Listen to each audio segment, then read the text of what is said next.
of Sacha or EXS. Uh, yeah. um, too many. I'm just happy all of our conversations was not all of our conversations. A lot of our conversations were documented, and so I really don't have to go through those because man, that's a rabbit hole, man. I'll be able to talk to you here forever. Just building upon ideas that we had before to building upon ideas that we just recently had. I mean, all of our conversations are beautiful, man. And I'm just happy I was able to hold them with you, you know? But, like, I remember, like, our first interaction. It was, I want to say the Twitter date. It was early April 2019. Yeah, April 2019, somewhere around there. I don't have my messages to confirm it, but pretty sure it's somewhere in that ballpark. Uberfax, who was both following Uberfax, and it said it was talking about proportional theory, time speeding up and slowing down depending on the age, and exactly what you said was what I agreed with. But I was just feeling not confrontational. I just feel like debating that day. That's the old me. I don't even try to convince people, debate people. If I tell you something you don't want to listen to it, fine, dude. Keep your conscious level wherever it's at, wherever you feel the most happiest, whatever. But that day, I just felt like debating somebody. Just so happened I chose you, and luckily I did. And luckily after the comments.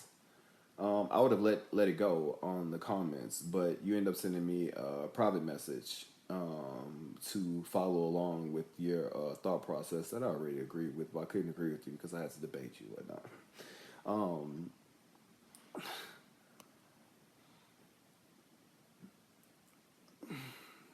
As much bullshit as there on Twitter, man, I am happy Twitter exists because without Twitter, you and I would have probably never met, even if we lived in the same city. We'd have probably walked next to each other at Kroger's and be like, oh, look at that NPC. And you probably looked at me and, oh, look at that NPC. We'd have never met. So I'm just happy that a situation came about. And I loved our first Periscope. I didn't even know where I was going to go, but that's how I take life. Like, I just like going in and then figuring out from there, you know. I like structure. I like having like a certain plan, but like just winging it, man. All of our conversations, which is beautiful, and I'm so happy it was record. I was able to record that as well. And the thing about it is, like, I'm so used to like talking to people, and eventually they either give up, stop caring, or they don't have the. I'm not saying they're not smart enough. I know you probably said that, but. There's some people that you probably debated, but that's a mean term, you know. Educated enough within the topics of something that we're talking about, and so just like if somebody was to argue with me over baking, like baking a cake or something, I'm not educated. Not that I'm dumber than the person, I just don't have enough knowledge within that field to be able to argue with it. But you, man, like you're able to take multiple subjects that I was able to bring up and come back with your own thought process, and I was like, I found me a worthy competitor, you know. And I already knew it was gonna be great from there, you know. I don't know, I just felt an attachment even there. Like I just knew that wasn't not gonna be our final conversation or whatever like that, and it was like close to that. Like towards the end of that April, we had a discussion on the movie Glass. That was really amazing. Like I remember watching it and thinking all my points that I was going to try to bring up during our debate, and of course, it was better than I expected. You know, one thing that took you off guard was I remember saying what was her name? Dr. Ellie. I said Dr. Ellie Staple represents religion. He was like, what? And of course I gave him my logic because it's like trying to keep I feel like Dr. Ellie is maybe not, and you can't debate me on this because if you're watching this, 10 times out of 10 non-existent anymore. Uh, but like, I feel like Dr. Ellie represents a a uh, a phrase that you brought up in one of our last conversations. Mob of you use the term mob of mediocrity. It's like when somebody gets too high, it's like the mob of mediocrity wants to pull them down and say how great they're not. It's kind of like these people had the powers to do things, and she didn't have the power, and so she wanted to bring them down so they wouldn't be that type of power within inside the world. But I mean, that's a whole different discussion. Hopefully, I'll get to talk to you and ask you that question today. To be honest with you, whatever. But I love the fact that we respected each other's opinion at the end. Like I wasn't like, man, this dude. Even if I disagreed with what you said on any subject, I wasn't like, this dude's a complete idiot. I never said that. Like, I always felt that I know. Anytime that you mention something, you went through a deep reflect on it within yourself. It's not just something like most people just come off the top of their head with some crazy thing and don't even know why they chose it. I am mad that I started our phone conversations like in October of 2019. That's like, man. So you got May, June, July, August, September, 6 months of conversation. I'm not saying we talked every single day during that month, but there's at least about 3 or 4, probably 6 conversations that I don't have recorded. But I'm just happy I started. I always think about my future self. And then, oh man, the infamous December 26th, because it's December 22nd, 2021.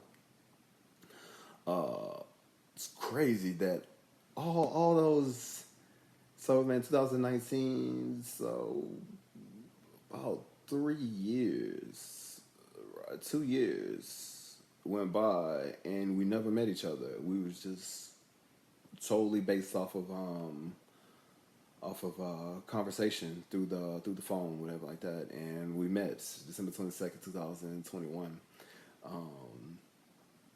To go watch The Matrix. Just so happened you was inside Beaumont doing your business, selling your DVDs at the time,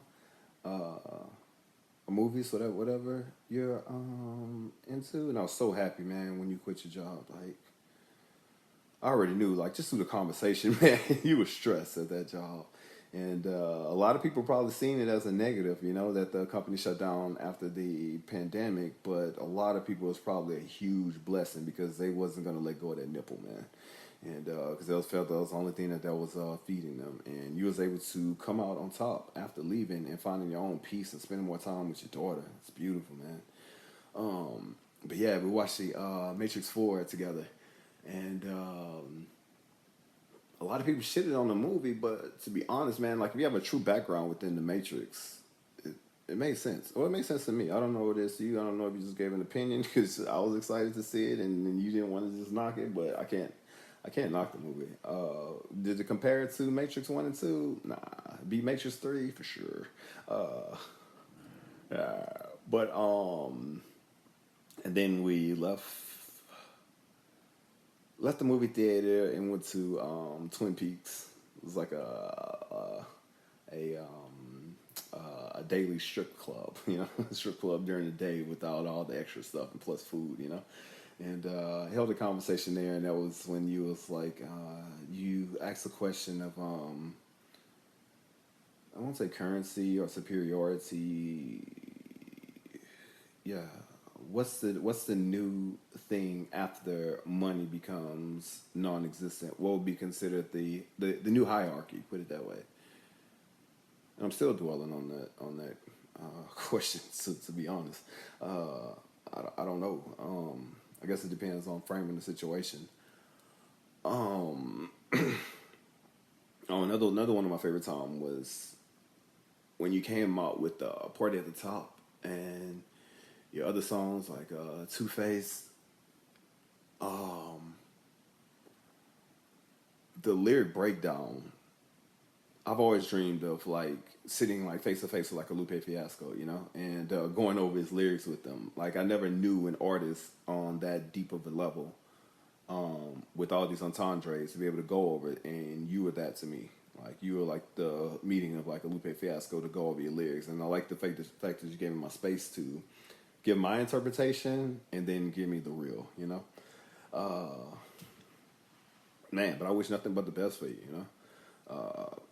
Nothing but prosperity for you, and I'm happy that you're able to find somebody who's on the same page with you, even though it didn't work out with you and your wife. But at the end of the day, man, find your happiness. That's all that matters at the end of the day. And you and the girl that worked, I don't want to call it a video store girl, you know, she's so much more than that, you know, but the girl that worked at the video store, I'm happy y'all found each other. You seem not pretty happy, like really happy over our last conversations. And man, hope you maintain that happiness and live a beautiful life, my brother. Love you, bro.